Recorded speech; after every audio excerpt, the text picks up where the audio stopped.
আসসালামু আলাইকুম। করব আমাদের চ্যাপ্টার ফোর্স বা বল যে চ্যাপ্টারটা আছে এই চ্যাপ্টারটার ফ্রিকশন বা পার্ট 3 বা ঘর্ষণ নিয়ে আই মিন যেই গুলো বাকি ছিল ওগুলো নিয়ে আমাদের এর আগে পড়া হইছে। আমাদের এর আগে নিউটনের ১ম সূত্র, ২য় সূত্র, ৩য় সূত্র এবং জড়তা কি অ্যান্ড দেন আর কিছু পড়া হইছে? না এগুলাই মেবি। তো আমরা নিউটনের ১ম সূত্র থেকে জানি যদি একটু রিক্যাপ করি সবগুলো আবার। নিউটনের ১ম সূত্র থেকে আমরা জড়তার একটু ধারণা পাই। বল যদি আমরা না দিই বা এক্সটার্নাল কোনো ফোর্স যদি কাজ না করে, তাহলে আমরা আ একটা জড়তার ধারণা পাই বা যেটাকে আমরা জড়তা বলতে পারি। আর কোনো একটা বস্তুর উপর যদি বল প্রয়োগ হয়, প্রয়োগ না হলে তো জড়তা। আমরা বুঝছি সেটা নিউটনের ১ম সূত্র অনুযায়ী। যদি বল প্রয়োগ হয় তাহলে কি হবে? যদি বল প্রয়োগ হয় তাহলে নিউটনের ২য় সূত্র অনুযায়ী ভরবেগের আ পরিবর্তন হবে সময়ের সাথে সাপেক্ষে। তো আমরা এটাও বের করছি ভরবেগের পরিবর্তনের হার এবং হার বের করে সেখান থেকে একটা ছোটখাটো সূত্র আনছি যেটা হলো F equals to ma. তো অ্যান্ড দেন আমরা করছিলাম কি আমরা অ্যান্ড দেন আমাদের নিউটনের ধাত সূত্র থেকে আমরা জানি যে নিউটনের তার সূত্র থেকে আমরা জানি কোনো একটা বস্তু জোড়ায় কোনো একটা বল বা এই ধরনীতে আমাদের ২ টা বল এক জোড়ায় সরি জোড়ায় বল কাজ করে। সো আমরা যে বলটা দিচ্ছি যে ফার্স্ট অফ অল আমরা নিউটনের ১ম সূত্র থেকে তো জানি যে কোনো একটা বস্তুকে বল না দিলে এক্সটার্নাল কোনো ফোর্স যদি কাজ না করে তার তার ভেতরে জড়তার কাজ করবে এবং যেটাকে আমরা নিউটনের ১ম সূত্র, ২য় সূত্র থেকে জানি যে ভরবেগের পরিবর্তন হবে বল দিলে।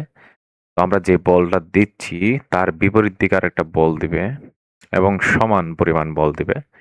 যেটাকে আমরা নিউটনের ৩য় সূত্র বলি। অ্যান্ড দেন আমাদের গতকাল পর্যন্ত এই টপিকটাই ছিল এবং আজকে একটা নতুন টপিক চলে আসছে।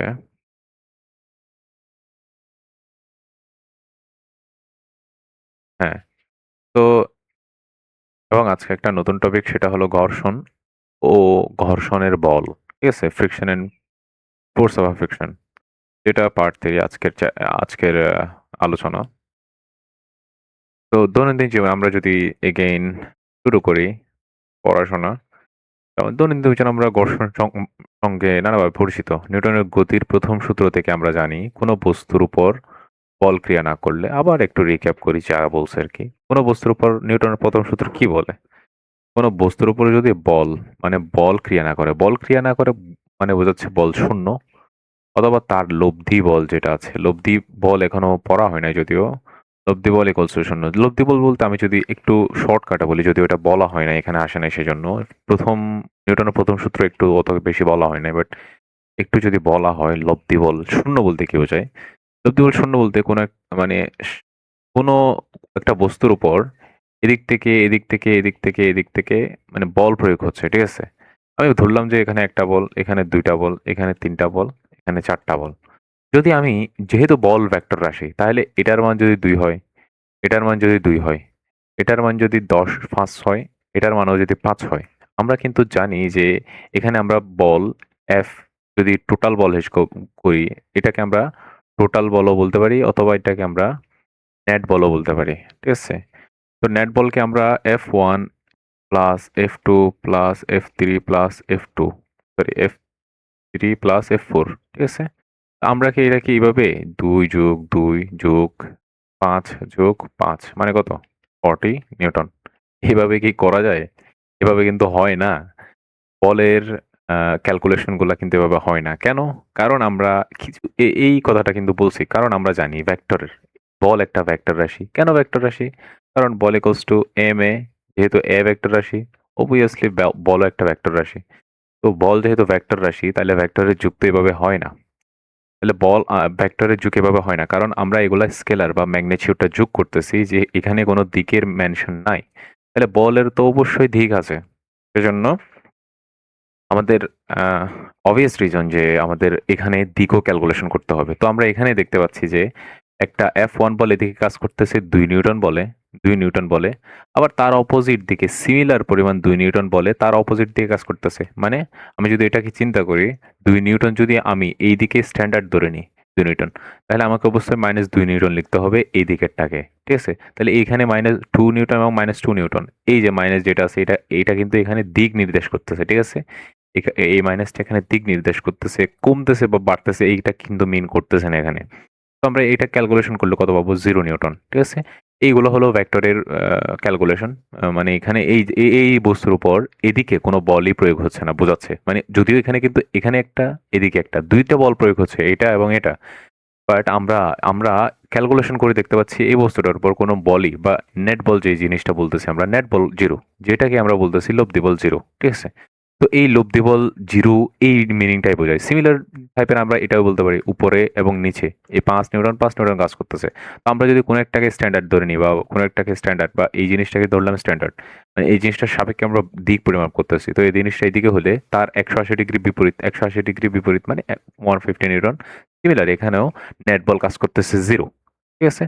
তো এখানে নেট বল বা লব্ধি বল বা হোয়াটএভার টোটাল বল হোয়াটএভার যা কিছুই বলি আমরা লব্ধি বল 0। এটাই আসলে লব্ধি বলের কনসেপ্টটা।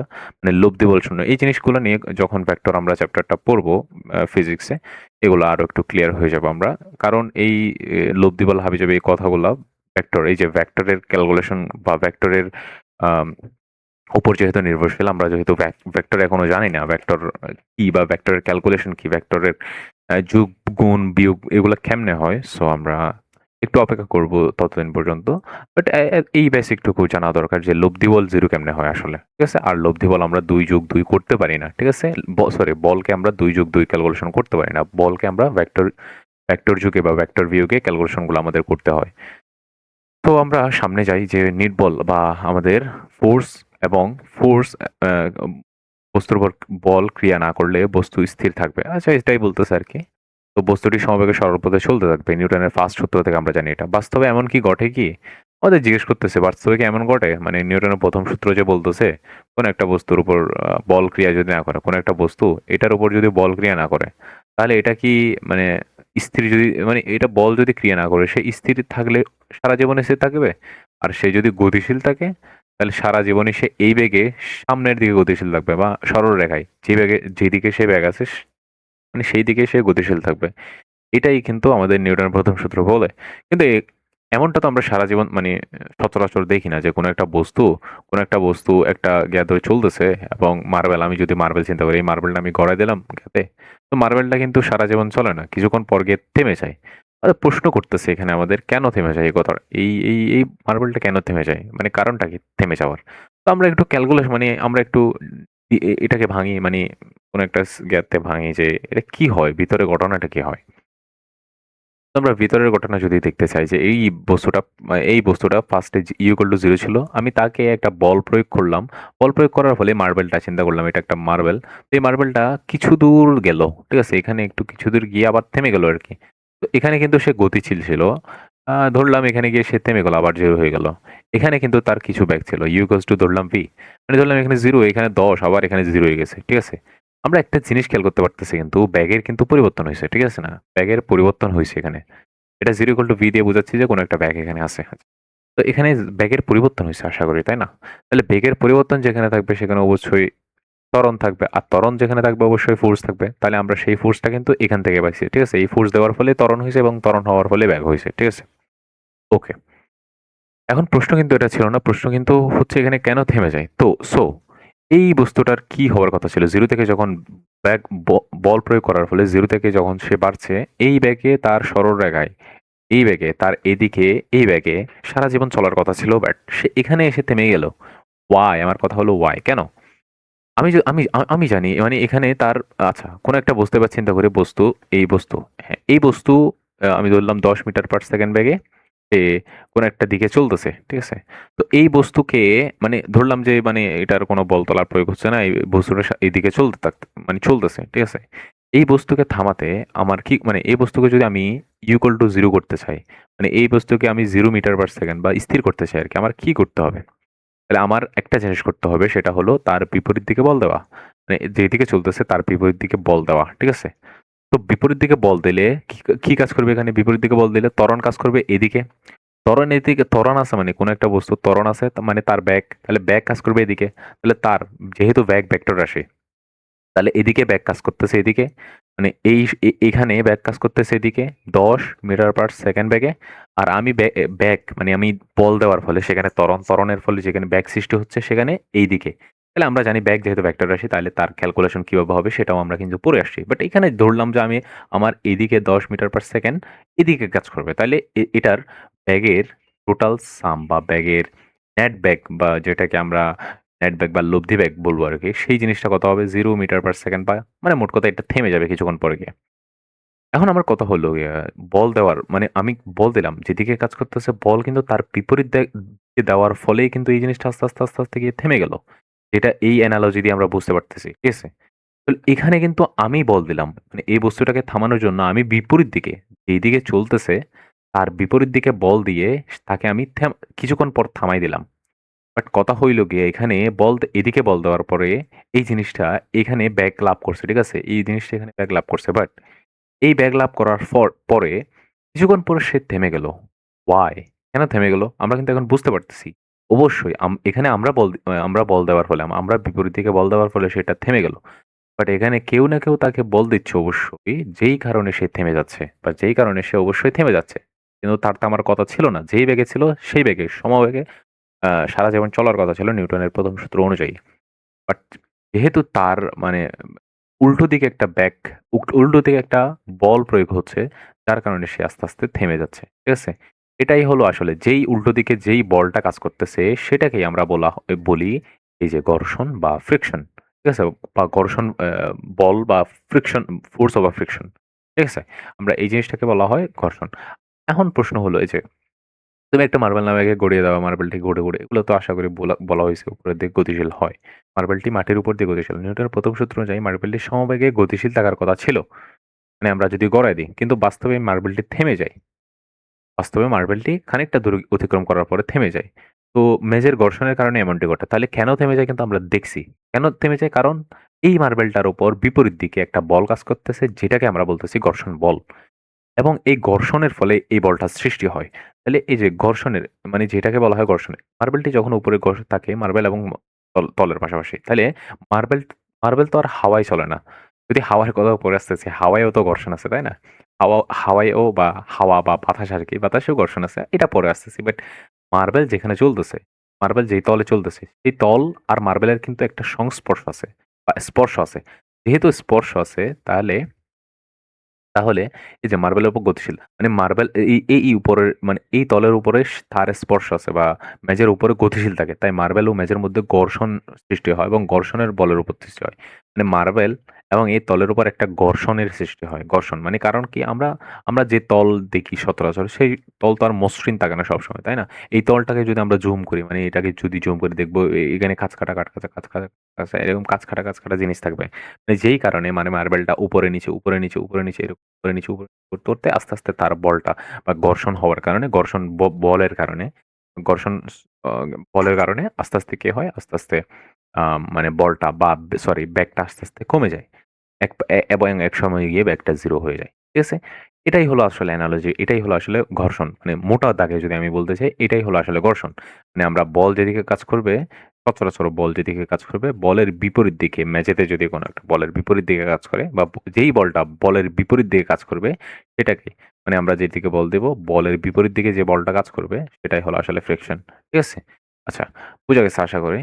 এরপরে এই বলের বিপরীত দিকে ক্রিয়া করে। আচ্ছা, বলের বিপরীত দিকে ক্রিয়া করবে আমরা দেখছি বলের বিপরীত দিকে কেন কাজ করে। এরপরে গতিকে বাধাগ্রস্ত করে। দেখলাম গতিকে বাধাগ্রস্ত করে এটা কি? যদি মেঝে ঘর্ষণ না থাকতো তাহলে মার্বেলটি একই বেগ নিয়ে অবিরাম চলতে থাকতো। অবিরাম। মানে মার্বেলটি যদি মেঝেতে যদি ঘর্ষণ না থাকতো, মার্বেলটি একই বেগে অবিরাম গতিতে চলতে থাকতো। কেন চলতে থাকতো? নিউটনের ১ম সূত্র অনুযায়ী চলতে থাকতো। আমরা জানি এটা কিন্তু। এবারে একটি বস্তু যখন অন্য একটি বস্তুর সংস্পর্শ থেকে একের উপর দিয়ে চলতে চায় তখন বস্তুদের সংস্পর্শে গতির বিরুদ্ধে একটি বাধা উৎপত্তি হয়। এ বাধাকে বলা হয় ঘর্ষণ। তাহলে ঘর্ষণ কাকে বলে এটা বলতেছে। ঘর্ষণ বল তো আমরা বুঝলাম। ঘর্ষণ কাকে বলে?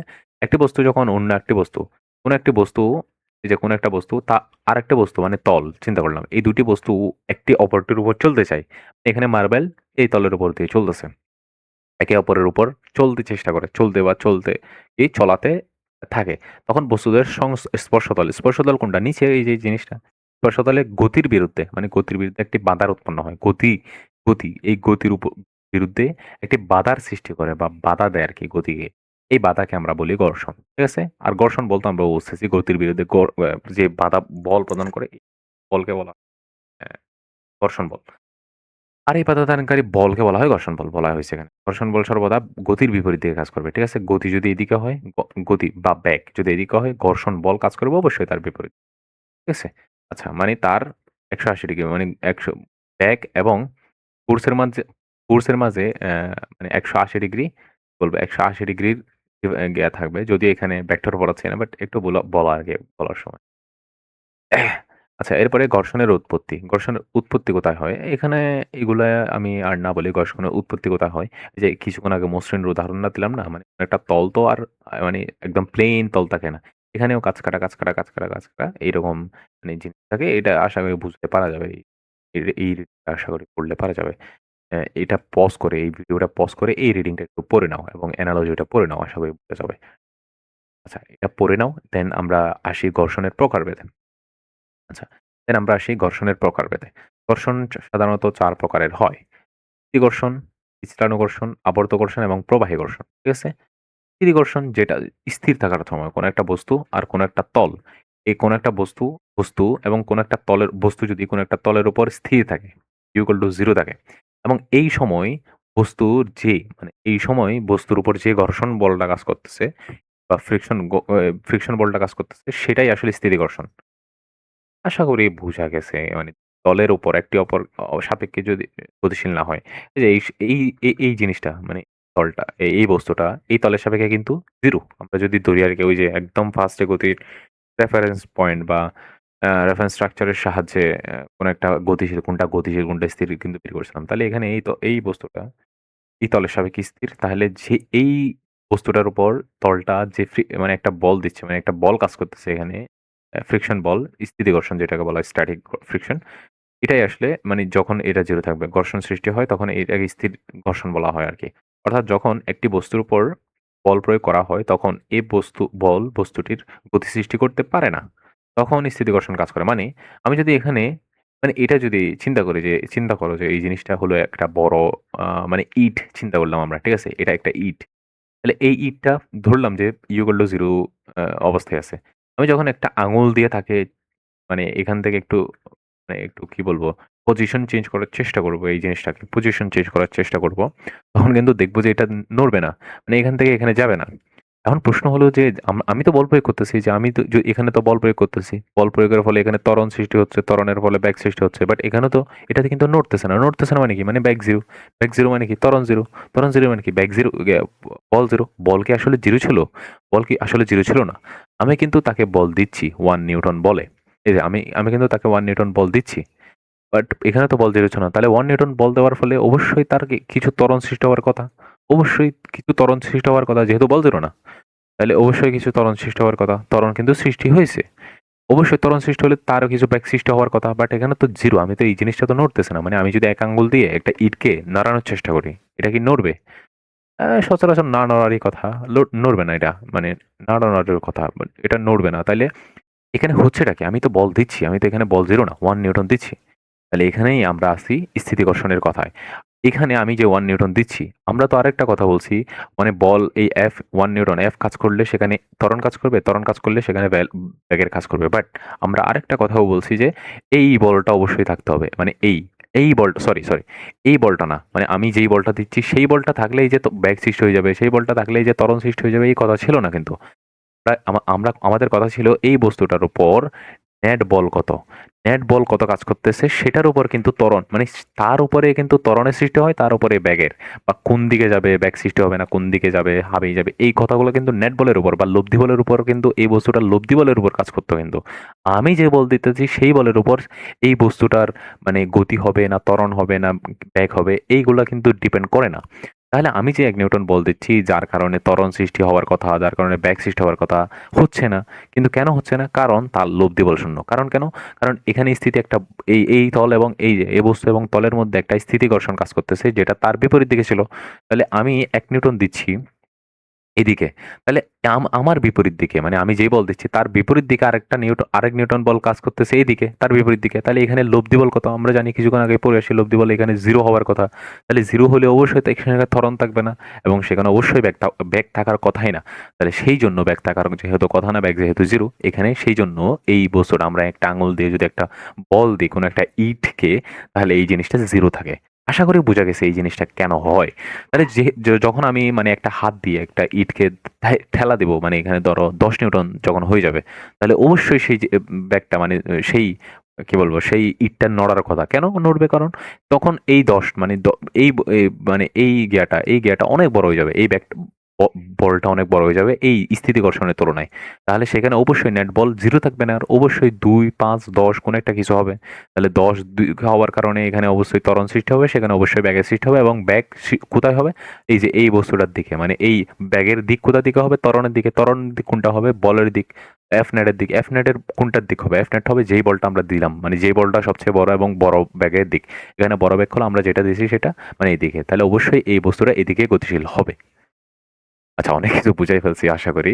আশা করি স্থিতি ঘর্ষণটা আসলে কি বুঝায়? মানে বোঝাইটা কি আসলে? এই জিনিসটা একটু বোঝা গেছে। ইন্টারে আমরা আরো ব্রডলি জানবো এই জিনিসটা আসলে মানে মিন করে কি, আরো ম্যাথমেটিক্যালি এবং আরো অনেকভাবে অ্যানালজি দিয়ে ইন্টারে বোঝা যাবে ইন্টারের ফিজিক্স বইতে। আচ্ছা, স্থিতি ঘর্ষণ, পিছলানো ঘর্ষণ বা স্লাইডিং ঘর্ষণ। এটা কি? তাহলে এটা আশা করি স্থিতি ঘর্ষণটা বোঝা গেছে। এরপরে পিছলানো ঘর্ষণ, যদিও এখানে ম্যাথমেটিক্স কোনো জ্ঞান নাই, তাহলে আমিও পড়াবো না আর। পিছলানো ঘর্ষণ এখানে জাস্ট কোনো একটা, এখানে কি বলছে আমি যদি পড়ি একটু, বস্তু অন্য একটি বস্তুর উপর তলের উপর পিছলিয়ে বা ঘেঁষে চলতে চেষ্টা করে তখন পিছলানো ঘর্ষণ বলে। আচ্ছা, পিছলানো ঘর্ষণ মানে কোনো রাস্তার উপরে, যে এখানে উদাহরণ দিচ্ছে হার্ড ব্রেক করলে তুমি পিছলিয়ে খাড়া করো। আচ্ছা, আমি যদি কোনো একটা গাড়ির চাকাকে ব্রেক করি, ব্রেক করার পরে পিছলিয়ে কতক্ষণ যায় না, মানে পিছলানো একটা বোঝা, আমি বুঝতে পারতেছি না পিছলানো বোঝায় কিনা। বাট এই জিনিসটা একটু পড়লে আশা করি বোঝা যাবে মানে পিছলানো জিনিসটা কি। ঠিক আছে? তাহলে এটা পজ করে একটু রিডিংটা পড়ে নিও, মানে বুঝে এটা কি আসলে পিছলানোটা। আর না বুঝলে অবশ্যই কমেন্ট করে জানাবে। আচ্ছা, এরপরে আবর্ত ঘর্ষণ। যখন একটি বস্তু অপর একটি তলের উপর দিয়ে গাড়িতে চলে আচ্ছা, আবর্ত ঘর্ষণ মানে কোন একটা তল, এই তলের উপর কোন একটা বস্তু গড়তেছে, মানে গড়িয়ে যাচ্ছে। ঠিক আছে? এইটাই, এই যে কোন একটা তলের উপর মানে অপর একটি তলের উপর দিয়ে গাড়ি চলে, তখন গতির বিরুদ্ধে যে ঘর্ষণ কাজ করে তাকে আবর্ত ঘর্ষণ বলে। মানে সাইকেলের চাকা কিভাবে চলে? গড়িয়ে চলে যায়। মানে এই সাইকেলের চাকাটা পুরা গড়িয়ে তলের উপর চলে। মার্বেলের গতিও সিমিলারলি আবর্ত ঘর্ষণ উদাহরণ। ভ্রমণ সময় মালামাল পরিবহনের জন্য আমরা চাকা লাগানো লাগেজ ব্যবহার করি, এই জিনিসটাও আবর্ত ঘর্ষণ। মানে মোট কথা আবর্ত মানে ঘুরতেছে, একটা ঘুরে কোনো একটা তলের উপর কি বলবো একটা আবর্ত হয়ে চলতেছে। এটাই আসলে একটা আবর্ত ঘর্ষণ। অ্যান্ড দেন এগুলা নিয়ে ব্রডলি ইন্টারে জানবা। আচ্ছা, এরপরে প্রবাহী ঘর্ষণ। প্রবাহী ঘর্ষণ, যখন কোনো বস্তু যেকোনো প্রবাহী পদার্থ, যেমন প্রবাহী পদার্থ লাইক তরল বায়বীয় পদার্থ গতিশীল থাকে। এখন কিছুক্ষণ আগেই বলতে গেলাম, তো এখানে কোথায় অ্যানালজি দেওয়ার সময় শুধু এখানে না, বায়বীয় বা বাতাসেও কিন্তু ঘর্ষণ কাজ করে, যেটাকে বলা হয় আমরা প্রবাহী ঘর্ষণ। মানে বাতাসেও আমাদের কিন্তু বাধা দেয়। এই যে আমরা আমরা একটা অ্যানালজি দিতে পারি এই প্রবাহী ঘর্ষণে, সেটা হলো কোনো একটা পেজ, এই যে পেজ যদি পড়ে, পেজ এবং ওই যে কোনো একটা কি বলবো পাথর যদি আমি একসাথে মাটির উপর দিয়ে ফেলাই, এই জিনিসটা অ্যানালজি দিয়েছিলাম কিন্তু গতি চ্যাপ্টারে, এই পরগনা পড়া হয়েছিল। তাহলে এই জিনিসটার উপরে এফ বল বা এই জিনিসটার উপরে আর বা অভিকর্ষ বল কাজ করতেছে দুটার উপরেই কিন্তু জি ত্বরণের নিচের দিকে কাজ করতেছে। বাট দুইটাই কিন্তু একসাথে নিচে পড়ে না। কেন পড়ে না? কারণ এই জিনিসটাকে বাতাস, মানে পেজটাকে বাতাস অনেক বেশি বল দিতে পারে, উপরের দিকে অনেক বেশি বল দিতে পারে। তাহলে তার বল ছিল নিচের দিকে, তাহলে বাতাস তাকে বল দিচ্ছে উপরের দিকে। তাহলে এই জিনিসটার কারণে তার নেট বল, মানে এই জিনিসটার নেট বল যা বা লব্ধি বল যেটা আছে সেটা একটু কম হয়ে যায় এই জিনিসটা পাহাড়ের তুলনায়। কারণ এখানে মানে কি বলবো ফ্রিকশন যেটা আছে বাতাসের ফ্রিকশন বা প্রবাহী ঘর্ষণ যে জিনিসটার কথা বলতেছে এখানে, প্রবাহী ঘর্ষণটা একটু কম কাজ করে। যার কারণে এফ অনেক বেশি হয়। মানে এটার তুলনায় অনেক বেশি হয়। যার কারণে সেটা তাড়াতাড়ি পড়ে আসে এখানে। আর এই পেজটা হেলে দুলে, হেলে দুলে, হেলে দুলে আস্তে, আস্তে পড়ে। বোঝা গেছে এই জিনিসটা? এই জিনিসটা কিন্তু আমরা গতি দিয়ে কি দিয়ে ব্যাখ্যা করছিলাম, বাট এখানে আমরা নেট বল দিয়ে ব্যাখ্যা করতেছি। কারণ আমরা এখন বল মানে বল জানি। কেন? তাই না এই জিনিসটার উপর নেট বল মানে নেট বল, এফ নেট। এদিকে তো এফ কাজ কাজ করতেছে, তার উপরের দিকে এফ কাজ করতেছে। মানে ফ্রিকশন যেটা, প্রবাহী ফ্রিকশন যেটা কথা বলতেছি আমরা, প্রবাহী ফ্রিকশন। ২ টার নেট বল যেটা আছে, নেট বলটা একটু কম হয়। যার কারণে কম হওয়ার কারণে যে ত্বরণ আছে, ত্বরণটাও একটু কম হয়। ত্বরণটা কম হবে? না, না, ত্বরণটা তো থাকবেই আশা করি। 9.8 মিটার পার সেকেন্ড। হ্যাঁ, ত্বরণ নেট বল কম হওয়ার কারণে আচ্ছা এখানে কোনো একটা অ্যানালজি, হ্যাঁ, কম হওয়ার কথা না, যদিও কম হয় না, সরি আমি ভুল বলতেছি। 9.8 ই কাজ করবে, বাট এখানে নেট বল, এই যে এখানে একটা এফ ইকুয়াল টু, মানে এখানে এফ ইকুয়াল টু এমজি হবে এই জিনিসটা। আর এই জিনিসটা হবে আরেকটা, মানে এই জিনিসটা হবে মানে উপরের দিকে যে কাজটা করতেছে আমার যদিও মনে নাই, বাট এখানে জি না, সরি, এখানে নেট বলটা জিরো হয়ে যাবে। নেট বল জিরো হওয়ার কারণে ত্বরণ আমি জি না বলি, ত্বরণটা একটু কম হবে। ত্বরণ কম হওয়ার কারণে ব্যাগও একটু কম হয়ে যাবে। সেজন্য এইটা আস্তে আস্তে ব্যাগ আস্তে আস্তে আস্তে আস্তে পড়তে থাকবে নিচে। আচ্ছা, বোঝা গেছে আশা করি ঘর্ষণ জিনিসটা কি। এরপরে আমরা যদি আসি গতির উপর ঘর্ষণের প্রভাব, effect of friction on motion. গতির উপর ঘর্ষণের আমাদের প্রভাব করতেছে, মানে এই জিনিসটা হলো পিওর, মানে কি বলবো, থিওরিটিক্যালও না এই জিনিসটা, পিওর এক্সপ্লেনেশনের, মানে এক্সপ্লেইন করার জিনিস পাতি, এগুলা বোঝার কিছু নাই এই জিনিসগুলা। বাট এই জিনিসটা মানে কি আছে কি না এই জিনিসগুলা একটু পড়ে নেওয়া, মানে কোনো বস্তুর উপর ঘর্ষণ এই জিনিসটা একটু পজ করে পড়ে নাও, আমি বলবো এখনই পড়ে নাও জিনিসটা একটু পজ করে। যেখানে কি বলা হয়েছে, ঘর্ষণের প্রভাব, ঘর্ষণের বাধাদানকারী। আচ্ছা, কোনো বস্তুর উপর গতি ঘর্ষণের ব্যাপক প্রভাব আছে। ঘর্ষণ হলো এক ধরনের বাধাদানকারী বল। হ্যাঁ, এটা বলছি আমরা, বাধাদানকারী বল। এটা কিন্তু ঘর্ষণ বাধা দেয়, এটাই আমরা জানি। যা বস্তুর গতিকে মন্থর বা কমায় আরকি। এরপরে এগুলো একটু পড়ে নাও। এরপর টায়ারের পৃষ্ঠ। এই যে টায়ারের পৃষ্ঠ কেন এভাবে কাঁচকাটা হয়? এই জিনিসটা একটু পজ করে পড়ে নাও। এরপরে রাস্তার মসৃণতা কিরকম হইতে হবে না হবে। রাস্তা যদি বেশি মসৃণ হয়ে যায়, আমি যদি কাঁচের রাস্তা বানাই, কাঁচের উপর কিন্তু চলা মুশকিল। ঠিক আছে? কাঁচের উপর বা আমাদের সাইকেল চালানো বা কিছু চালানো মুশকিল। এর উপর যদি পানি পড়ে তাহলে তো আরো বেশি হয়ে যায়। মসৃণতা আরো বেড়ে যায়। মসৃণতা যদি বাড়ে, ঘর্ষণ কমে যায়। তাহলে ঘর্ষণ কমে গেলে তো ব্যাগ বাড়ে যাবে, মানে তাকে যদি কন্ট্রোল করা বা পিছানো, মানে এখানে ঘর্ষণ যে কমে গেলে, এই যে এখানে মানে যে রাস্তা যদি মসৃণ হয় আরকি, রাস্তা মসৃণ হলে তাহলে এখানে ঘর্ষণ কমে যাবে। তাহলে ঘর্ষণ কমলে এই যে এখানে স্থিতি ঘর্ষণটা অবশ্যই কমবে। স্থিতি ঘর্ষণের কথা এখানে আসবেও না, বা পিছলানো ঘর্ষণটা অবশ্যই, পিছলানো ঘর্ষণ না, হ্যাঁ, পিছলানো ঘর্ষণটা অবশ্যই বাড়ে যাবে। না, না, পিছলানো ঘর্ষণটা কমে যাবে। পিছলানো ঘর্ষণটা অবশ্যই কমে যাবে। আবর্ত ঘর্ষণও কমে যাবে। প্রবাহী ঘর্ষণ তো না বলি। তাহলে ঘর্ষণ যেহেতু, ঘর্ষণ কমে গেলে ব্যাক বাড়ে যাবে। কন্ট্রোল করা, পিছলানো ঘর্ষণ কমে গেলে তাহলে তাকে, পিছলানো ঘর্ষণ কমে গেলে তাকে কি বলবো?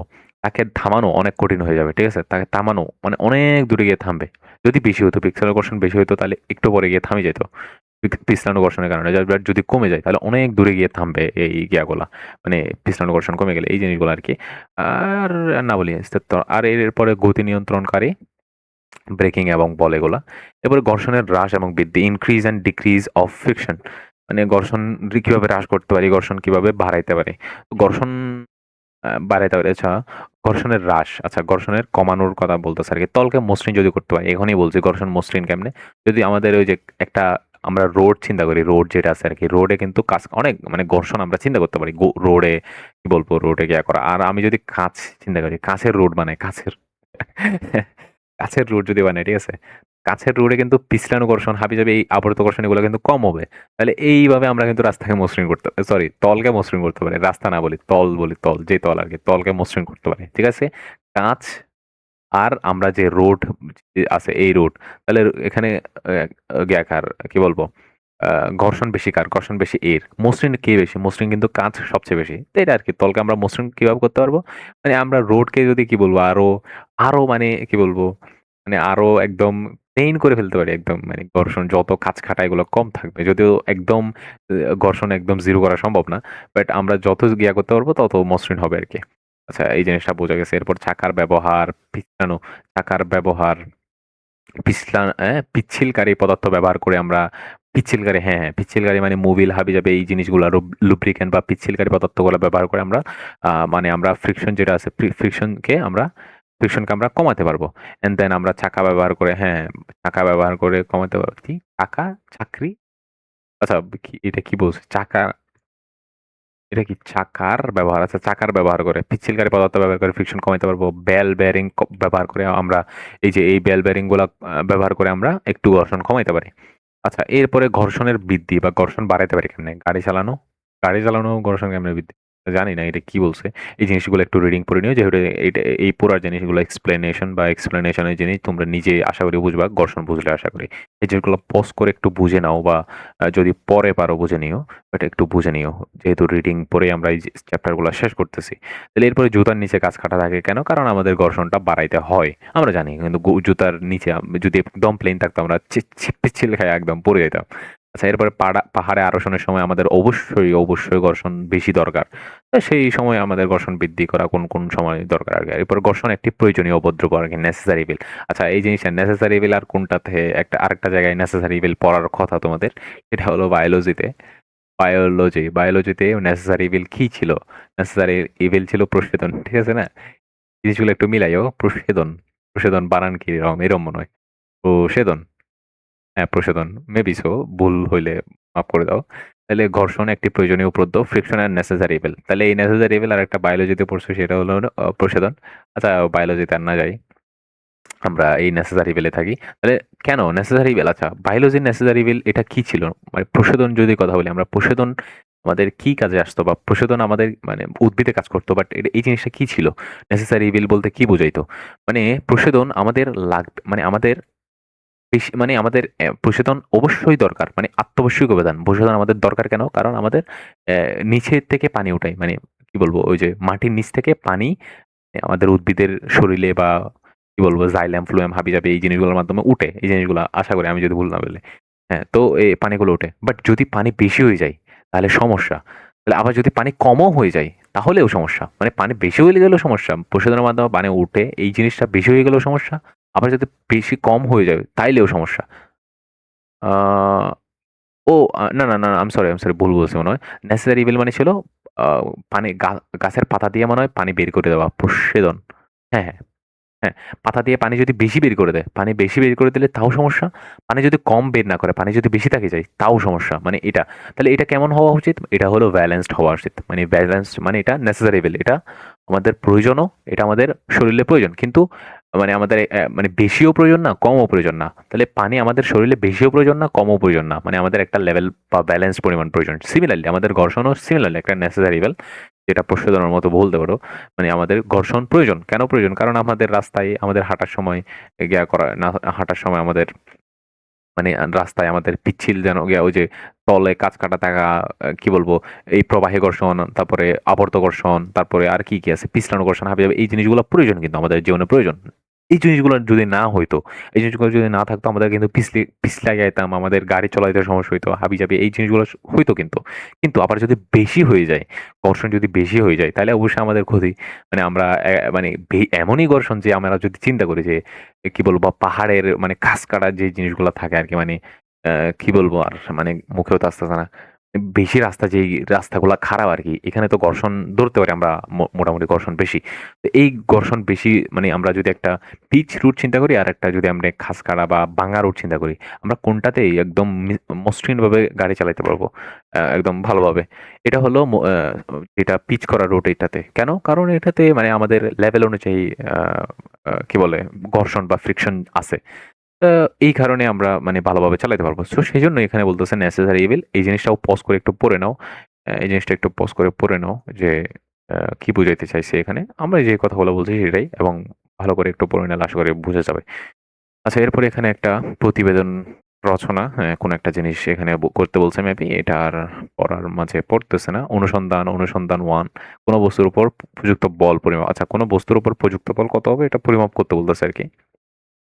আর এখানে সূত্র দেয়া আছে অ্যানালজি গুলা। এই জিনিসগুলা কিন্তু করবা তোমরা। তোমরা এই জিনিসগুলা করলে মানে তোমরা যদি বুঝে থাকো জিনিসগুলা তাইলে তোমাদের মানে তোমাদের বুঝতে পারবা যে এই জিনিসগুলো আসলে হচ্ছেটা কি ভিতরে বা বাইরে বুঝাচ্ছে কি। আচ্ছা এখানে যন্ত্রপাতি, স্প্রিং, নিক্তি, হাবিজাবি অনেক কিছু দিচ্ছে এখানে। তো আ ওকে। আ হ্যাঁ, তো আশা করি বোঝা গেছে এই চ্যাপ্টারটা এখানেই শেষ। এই যে এখানে একটা কি বলে প্রতিবেদন বা অনুসন্ধান আছে। এই জিনিসটা করার পরে আর উপরে যে থিওরিটিক্যাল জিনিসগুলো আছে এগুলা করার পরে আ শেষ চ্যাপ্টারটা। এবং এখানে নিচে যেইগুলা জিনিসগুলো আছে যদিও আমি এমসিকিউ বা এই ইয়াগুলা পড়াচ্ছি না। এটা পরে পড়াবো। এমসিকিউ, সিকিউ যেগুলো আছে যদিও এগুলো পড়ানোর কথা না। যদি আমরা কি বলে থিওরি, এমসিকিউ, সিকিউ তারপরে শর্ট কোয়েশ্চন যেগুলো আসে আরকি। এই জিনিসগুলা আমরা যদি থিওরি ভালোভাবে বুঝি, আমরা নিজেরা সলভ করার কথা বা নিজেরা সলভ করতে পারবো। আম আমরা যেই মানুষগুলাকে ফলো করি, মানে আমরা যে মানুষগুলাকে ফলো করি তারাও বলতো, আমি তোমাদেরও বলতেছি, এই জিনিসগুলো যতক্ষণ না তোমরা দেখবা, এই জিনিসগুলো যতক্ষণ না তোমরা নিজেরা পড়বা, ততক্ষণ পর্যন্ত তোমাদের ক্লিয়ার হবে না। মানে এই চ্যাপ্টারগুলো তোমরা ভিডিও দেখতে মানে কখনো আমি এই জিনিসটা শিওর করে বলতে পারি তোমাকে যে এই জিনিসগুলা, এই ভিডিওগুলা মানে একজনের ভিডিও, একজনের বল চ্যাপ্টার যেটা আমি এখন পড়াইছি, এই বল চ্যাপ্টার বা গতি চ্যাপ্টার এই জিনিসগুলো তুমি যদি 14 টা মানুষের ভিডিও দেখো, তাহলে কখনোই মানে তুমি ভালো বা এই চ্যাপ্টারটার কি বুঝাইতে চাইতেছে বা এই চ্যাপ্টারটা কি মিন করতেছে, নিউটনের প্রথম সূত্রগুলো আসলে কি বুঝাইতে যাচ্ছে, নিউটনের দ্বিতীয় সূত্রটা কি বুঝাইতে যাচ্ছে, তৃতীয় সূত্রটা কি বুঝাইতে চাইছে, ঘর্ষণ মানে কি, কি কাজ করতেছে ওইদিকে, এই জিনিসগুলা তুমি যতক্ষণ না নিজে বসে পড়বা, নিজে এই রিডিং বাই লাইন রিডিং পড়ে নিজে না বুঝবা, ততক্ষণ পর্যন্ত তুমি এই চ্যাপ্টারটা পুরোপুরি উপলব্ধি করতে পারবে না। যদিও এখানে তো এসএসসি, যদিও এখানে অত বেশি কিছু নাই, বাট ইন্টারে যখন যাবা তখন তো সমুদ্র বাবা একটা পড়ালেখার। তো আমি এটাই বলব যে নিজেরা পড়ার চেষ্টা করো। ভিডিও কম দেখে। ঠিক আছে? আর সিকিউ, এমসিকিউ এই সলভগুলো তো একটু দূরেই থাকার চেষ্টা করবে এই জিনিসগুলো থেকে। কারণ সিকিউ এবং এমসিকিউ তোমার নিজের সলভ করার কথা। সিকিউ, এমসিকিউ যেগুলো আছে এগুলো বসে একদিনে ১০ টা করে, একদিনে একটা সিকিউ এরকম করে তোমার শেষ করার কথা এই সিকিউ, এমসিকিউ এগুলা। শর্ট কোয়েশ্চন যেগুলো আছে ক এই জিনিসগুলা। বাট এই জিনিসগুলা তুমি কখনো ভিডিও দেখে সলভ করবে না। হ্যাঁ, অবশ্যই ভিডিও দেখা প্রয়োজন। যেমন আমি কয়েকটা চ্যানেল সাজেস্ট করতে পারি। যেমন আমাদের অপূর্ব ভাই, ফার্স্ট অফ অল আমাদের খুব ভালো একজন টিচার অপূর্ব ভাই। উনি ভালো পড়ায় অপূর্ব ভাই। দেন আরো আছে রাকিব ভাই আছে। উনিও পড়াচ্ছে বন্দি পাঠশালা। অনেক ভালো টিচার অনলাইনে আছে। বাট উনারাও ভালো পড়ায়। এমন না যে উনারা ভালো পড়ায়। উনারাও পড়াচ্ছে খুব ভালো সুন্দর করে। বাট এখন সমস্যা হলো গিয়ে মানুষ বুঝে না কেন? মানে মানুষ এত ভুল পড়ায় কেন? মানুষ এত ভুল পড়ায় কারণ হলো মানুষ নিজে বুঝার চেষ্টা করে না। এই জিনিসগুলো আমিও ভালোভাবে, এমন না যে আমিও বুঝতে ভালোভাবে। এই জিনিসগুলো আমিও ভালোভাবে বুঝি নাই। যতক্ষণ না আমি চেষ্টা করছি আরকি নিজে পড়ানোর আরকি। তো এটা অনেক পরের গল্প। হয়তো পরে বোঝানো যাবে। বাট আমি আমাদের অনেক ভালো টিচার আছে অনলাইনে। সবগুলা থেকে তোমার পড়ার দরকার নাই। অপূর্ব ভাই থেকে বলের ভিডিও দেখবা, তারপরে রাকিব ভাই থেকে বলের ভিডিও দেখবা। আরো আছে মানে বন্দি পাঠশালা, এসিএস আরো অনেকজন আছে না? এই জিনিসগুলো থেকে তোমার সবার থেকে বলের একটা ভিডিও দেখার তোমার দরকার নাই। সবার থেকে একটা ভিডিও দেখার দরকার নাই। তুমি যদি আমার থেকে দেখতে চাও সমস্যা নেই। আমার থেকে একটা ভিডিও দেখে তুমি নিজে কতক্ষণ পড়তেছো এই চ্যাপ্টারটার উপর। আমি এখন পড়াই দিলাম ২ ঘন্টা ৩ ঘন্টার মধ্যে এই বলটা। বাট তুমি তো আমি পড়াইলাম। মানে আমি পড়াইয়া জাস্ট বুঝাই দিছি এই জিনিসগুলা কি না কি। এখন নিউটনের ২য় সূত্র তুমি এখন না বুঝার কথা না। মানে আমি বুঝানোর পরেও নিউটনের ১ম সূত্র, নিউটনের ২য় সূত্র হয়তো তুমি না বুঝার কথা। বাট মানে তো হয়তো তুমি মানে কি বলবো? নিউটনের ১ম তুমি এখনো হয়তো বা ভালোভাবে বুঝো নাই। জড়তা কি, হাবিজাবি এই জিনিসগুলা কি। কিন্তু এই জিনিসগুলাকে বুঝে না। এই জিনিসটা না ধরো তুমি এখনো নিউটনের ১ম সূত্র জড়তা, ২য় সূত্র, ৩য় সূত্র, ৩ টে সূত্র আছে নিউটনের ১ম সূত্র। এই জিনিসগুলো ভালোভাবে বুঝো নাই। এখন সমস্যা আমার ভিডিও দেখার পরে তুমি হয়তোবা ভালোভাবে উপলব্ধি করতে পারো নাই। তুমি হয়তোবা বুঝছো জড়তা মানে কি? এটা কিছু না, জাস্টনেস কিছু না। যেই জিনিসটা যেই জায়গায় থাকবে সেই জিনিসটা সেই জায়গায় থাকবে। আর যেই জিনিসটা দূরতে থাকবে সেই জিনিসটা সারা জীবনই দূরতে থাকবে সরলরেখায়। এটাই আর কিছু না। তো এই জিনিসটা তোমার উপলব্ধি করতে তোমার একটু সময় দিতে হবে নিজের। বা নিজে বসে একটু এই জিনিসটা কি তোমার একটু মাথায় চিন্তা করতে হবে। তুমি যদি এই যে এখন আমার ভিডিও দেখার পরে অপূর্ব ভাই, রাকিব ভাই এগুলো এরা খারাপ পড়ায় এমন না। অনেক ভালো পড়ায়। ইভেন আমি অপূর্ব ভাইয়ের স্টুডেন্ট।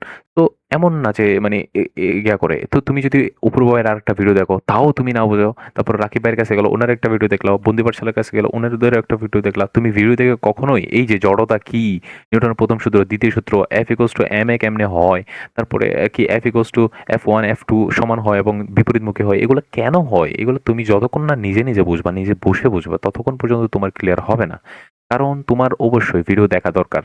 দেখো সমস্যা নেই। অপূর্ব ভাইয়ের দেখো, রাকিব ভাইয়ের দেখো বা বন্দি পাঠশালা বা অন্য কোনো একটা মানুষের দেখো। বাট তোমার ফার্স্ট অফ অল বা ফরমোস্ট কাজ হচ্ছে ফার্স্ট অফ অল ভিডিও দেখার পরে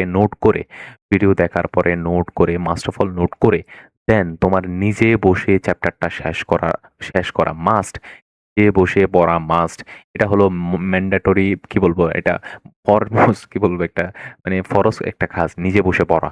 মানে ভিডিও দেখার পরে নোট করে সেই নোটটা এবং প্লাস বুক আমি যে বলবো সেই নোট প্লাস বুক নিজের পার্সোনাল বুক এই জিনিসটা রেখে এবং পারলে পাশে একটা রয়্যাল গাইড বা যেকোনো একটা গাইডের সলিউশন ক, ক, গ, গ এই জিনিসগুলা তোমরা নিজে বসে করা।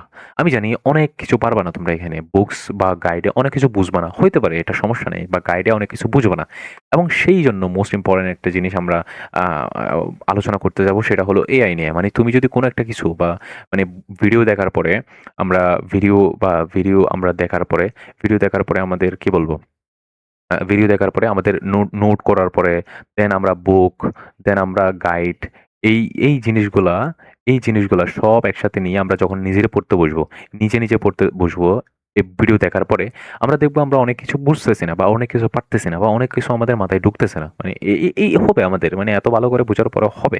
অনেকজন হবে, অনেকজন বুঝতে পারবে না। মানে অনেকজনে তো ভালোভাবেই বুঝবে বাট অনেকজনে বুঝতে পারবে না।